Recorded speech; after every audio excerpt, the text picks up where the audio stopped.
اعوذ باللہ من الشیطان الرجیم، بسم اللہ الرحمن الرحیم۔ ضیاء حیات کے ناظرین اور سامعین، آج میں آپ کو نبی کریم صلی اللہ علیہ وآلہ وصحبہ وسلم کے منہ مبارک اور دیگر صحابہ کرام اور حضور غوث الاعظم کے منہ مبارک یعنی بال مبارک کی میں زیارت کروا رہا ہوں۔ اس وقت آپ حضور نبی کریم صلی اللہ علیہ وآلہ وسلم کے زلف مبارک کی زیارت کر رہے ہیں۔ یہ آپ کو بالکل واضح طور پر شاید نظر آ رہا ہو، چونکہ یہ شیشے کے جار میں موجود ہے، اس لیے ذرا اس کا عکس پڑ رہا ہے۔ یہ دیکھیے جناب، کافی ماشاءاللہ سے بڑا ہے۔ جب آئے تھے میرے پاس تو یہ کچھ چھوٹے تھے، اب یہ بڑھ رہے ہیں۔ حضور کی منہ مبارک کی شان یہ ہے کہ یہ بڑھتے ہیں، خود بخود بڑھتے ہیں، گو کہ بہت کم سطح پہ بڑھتے ہیں لیکن بڑھتے ضرور ہیں۔ ایک یہ ہے حضور کے داڑھی مبارک کا بال، یہ حضور غوث الاعظم کے بال تھا۔ تو میں بھی آپ کو اس کی زیارت مزید کرواتا ہوں۔ یہ حضور غوث الاعظم کا بال ہے جو کہ لال سے ملفوف میں ہے۔ یہ حضور کے داڑھی مبارک کے بال مبارک ہیں۔ یہ دیکھیے، یقیناً آپ کو نظر آ رہے ہوں گے۔ یہ زلف مبارک ہے بڑی،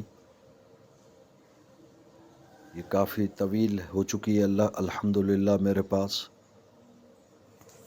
یہ دیکھیے جناب، زیارت کیجئے، درود شریف پڑھیے، اللہم صلی علی سیدنا و مولانا محمد نور الانوار و سر الاسرار و سید الابرار، اللہم صلی علی سیدنا و مولانا محمد معدن الجود والکرم و آلہ و اصحابہ وبارک وسلم۔ یہ حضرت امام حسین رضی اللہ تعالیٰ عنہ کا منہ مبارک تھا، یہ حضرت امام حسن کے ہیں۔ یہ بال مبارک جو ہیں بہت باریک ہیں، انتہائی باریک۔ یہ حضرت ابو بکر صدیق رضی اللہ تعالیٰ عنہ کے بال مبارک ہیں۔ یہ حضرت عمر رضی اللہ تعالیٰ عنہ کے بال مبارک ہیں۔ بہت قریب سے لیا، بہت باریک نظر آتے ہیں۔ حضرت عثمان رضی اللہ تعالیٰ عنہ کے، یہ حضرت مولا علی شیر خدا رضی اللہ تعالیٰ عنہ کے بال مبارک ہیں۔ یقیناً آپ کو یہ نظر آ رہے ہوں گے۔ اور یہ جو ہے حضرت اویس قرنی رضی اللہ تعالیٰ عنہ کے منہ مبارک ہیں۔ یہ اس طریقے سے میرے پاس جار میں ہے۔ یہ وہ پتھر ہیں، پہاڑی پتھر، جن پر حضور اکرم صلی اللہ علیہ وآلہ وسلم نے جب قدم رنجا فرمائے تو یہ چورا چورا ہو چکے تھے۔ یہ اس وقت کے بال مبارک ہیں۔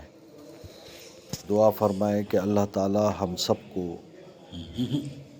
باادب ان کی زیارت کی توفیق عطا فرمائے اور ان سب کے صدقے میں مدینہ منورہ اور حرمین شریفین کی حاضری بھی نصیب فرمائے۔ السلام علیکم ورحمۃ اللہ وبرکاتہ۔